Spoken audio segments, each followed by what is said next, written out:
Bonjour à tous et je voudrais remercier les organisateurs et remercier le professeur Grégory Néno pour son invitation. Je suis donc Jiba Amraoui, je suis médecin anesthésiste à l'Institut du cancer de Montpellier depuis 2012. Et la pratique de l'hypnose a été, on va dire, brutale et accidentelle. J'ai été formée en 2011 au CHU de Nîmes où j'étais praticien hospitalier. Et en arrivant dans cette structure, la charge émotionnelle de l'oncologie a été très rude. Donc heureusement j'avais cet outil dans ma caisse à outils d'anesthésiste et je l'ai sorti sur la demande des patientes et sur la demande du personnel.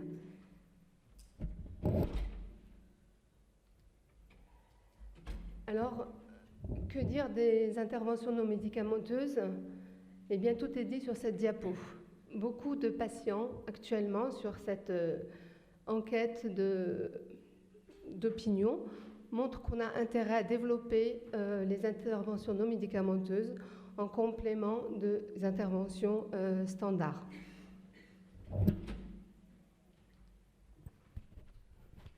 Alors pour ceux qui connaissent le bloc opératoire, savent très bien quelle est l'ambiance qui règne dans ce milieu.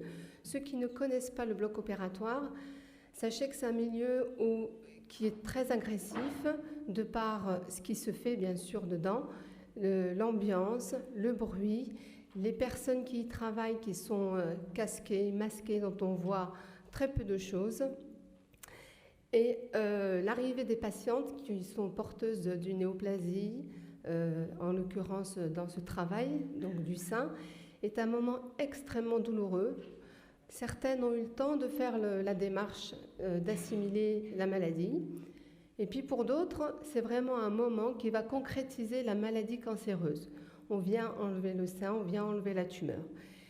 Et souvent, c'est un moment qui est extrêmement douloureux, la plupart du temps aussi pour le personnel soignant, car comme vous le savez, il y a beaucoup de femmes qui travaillent au bloc opératoire en tant qu'infirmière de bloc, infirmière anesthésiste, et cette charge émotionnelle, cette identification à ces patientes est très très lourde. Donc, il est pertinent, voire obligatoire, de mettre en place une autre technique, une technique médicamenteuse pour pallier à cette prise en charge, à cet accueil des patientes. On a regardé un petit peu autour sur la littérature à l'époque où on avait démarré cette étude. On a trouvé l'étude de Montgomery qui avait préparé les patientes en préopératoire de la chirurgie. Montgomery est un psychologue américain.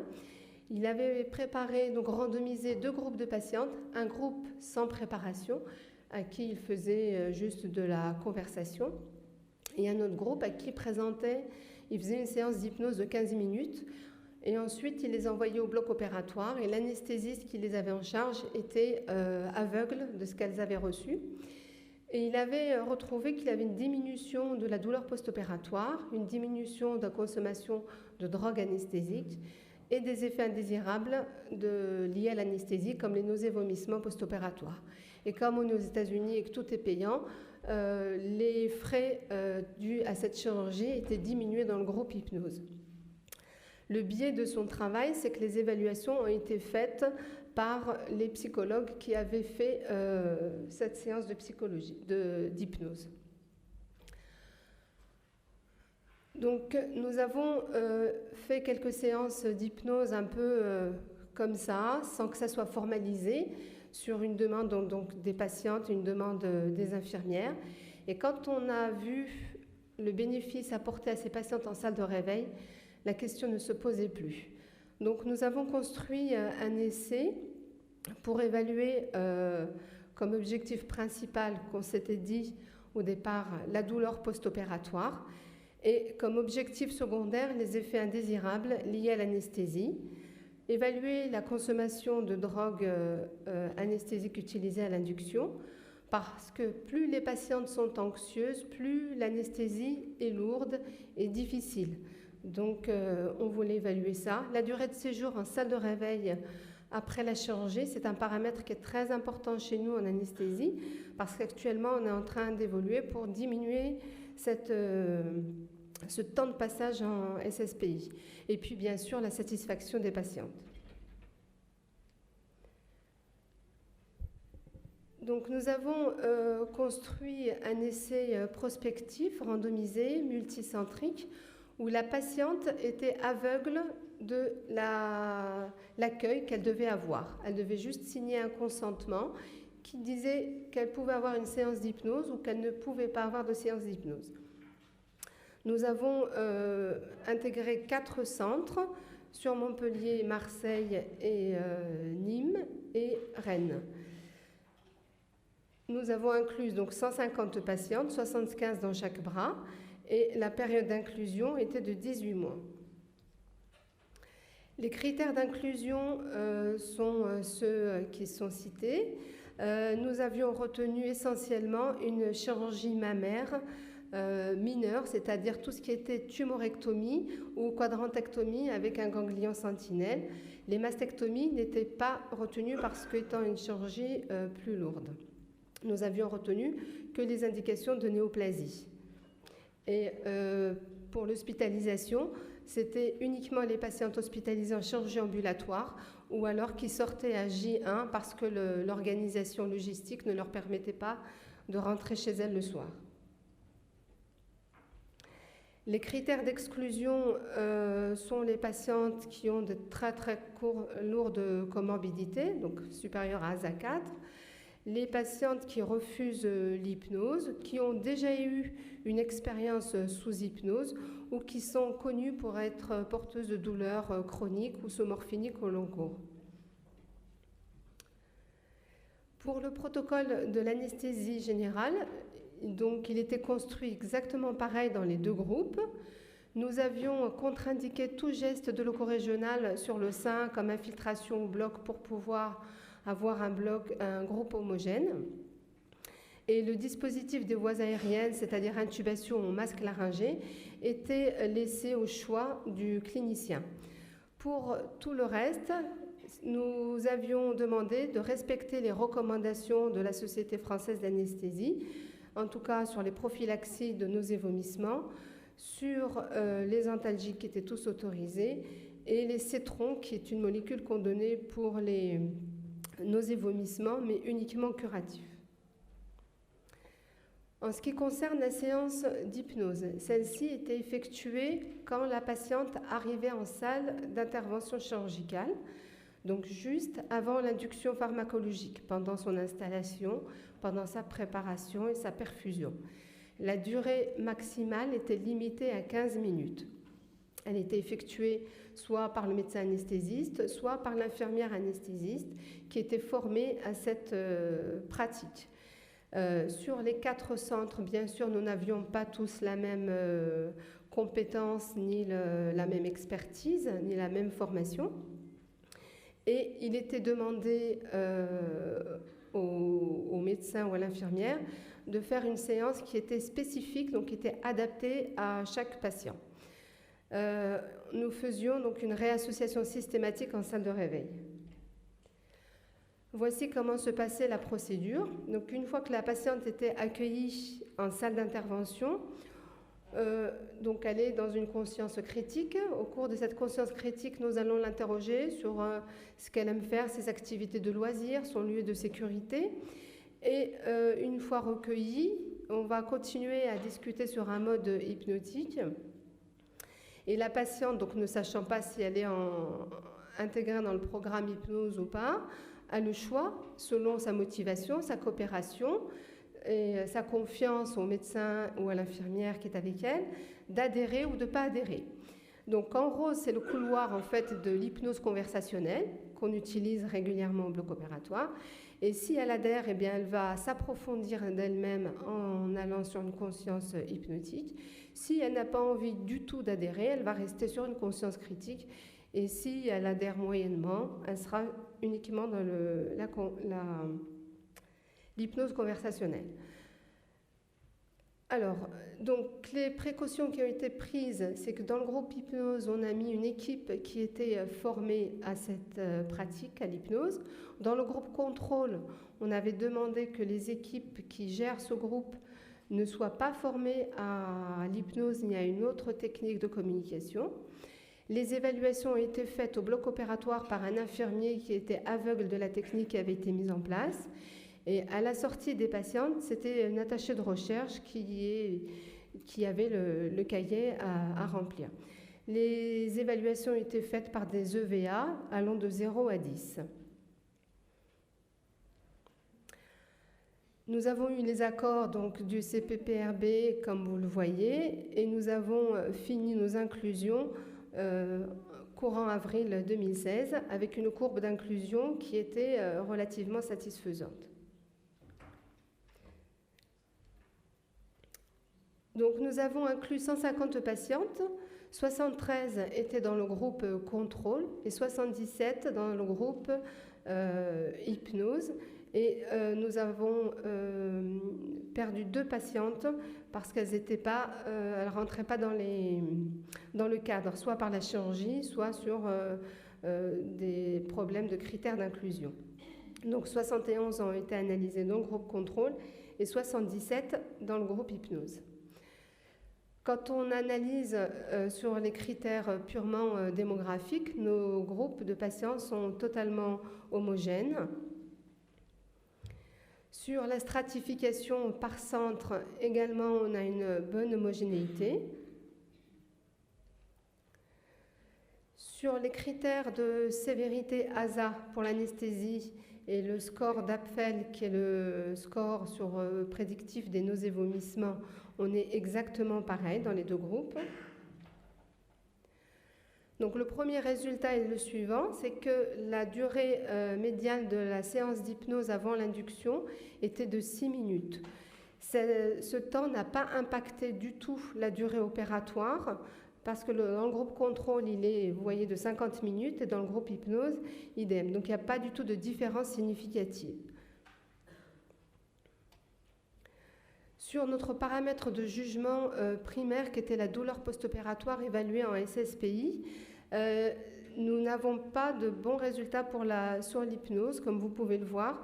C'est pas en faveur de l'hypnose. On a 2 pour le bras contrôle et 3 de VA pour le groupe hypnose, et c'est significativement différent. Est-ce que cette douleur post-opératoire en salle de réveil a une traduction ? En termes de pénibilité, il n'y a aucune différence entre les 2 groupes. On a regardé le côté désagréable, acceptable, il n'y a absolument aucune différence. Est-ce que cette douleur est associée à une surconsommation de morphiniques donc puissants comme la morphine ou la kétamine? Eh bien, il n'y a aucune différence, qu'on soit dans le groupe hypnose ou dans le groupe contrôle. Quand on regarde les doses de drogue utilisées pour induire l'anesthésie générale, là, on a une bonne différence qui est significative en faveur de l'hypnose. Donc, on fait une épargne morphinique, ce qui est très intéressant pour nous actuellement, et on fait une nette diminution des doses de propofol. Sur le choix du dispositif des voies aériennes, quand le clinicien pouvait choisir soit un dispositif invasif comme une intubation ou un dispositif non invasif comme un masque laryngé, eh bien l'hypnose était plutôt en faveur du choix de non invasif. Quand on regarde la durée de séjour en salle de réveil, dans le groupe hypnose, il reste un quart d'heure de moins que dans le groupe contrôle. Et dans le questionnaire, il était demandé aux patientes, comme elles étaient en aveugle, de voir si elles savaient, si elles pensaient avoir eu de l'hypnose ou pas. On trouve que dans chaque groupe, il y a un quart qui se trompe. Un quart pour le groupe contrôle et un quart dans le groupe hypnose. Alors pourquoi cette différence? Eh bien, on pense qu'elle est donc multifactorielle. D'abord, il y a eu cette information qui a été donné aux patientes et on parlait de l'hypnose. Donc il y a déjà un effet de suggestion et certaines patientes, rien que le fait de savoir qu'on leur parle gentiment, qu'on les accueille, ont dû penser qu'elles bénéficiaient de l'hypnose.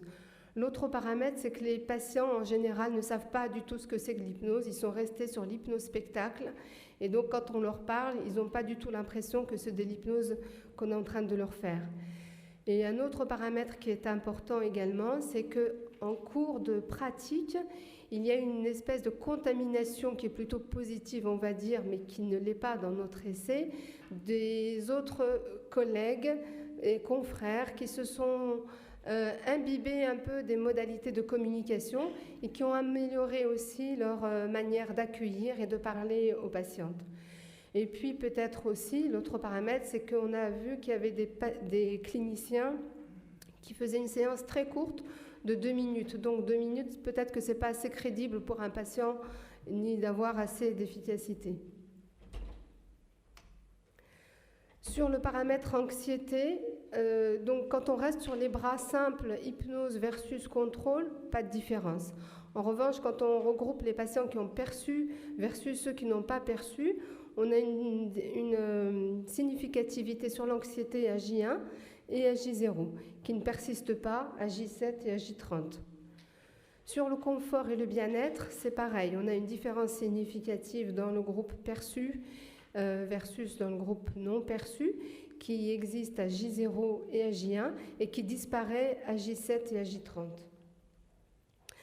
Sur la fatigue, on a un bénéfice également de l'hypnose, pareil, un J0, J1, et qui n'est pas du tout rémanent dans le temps.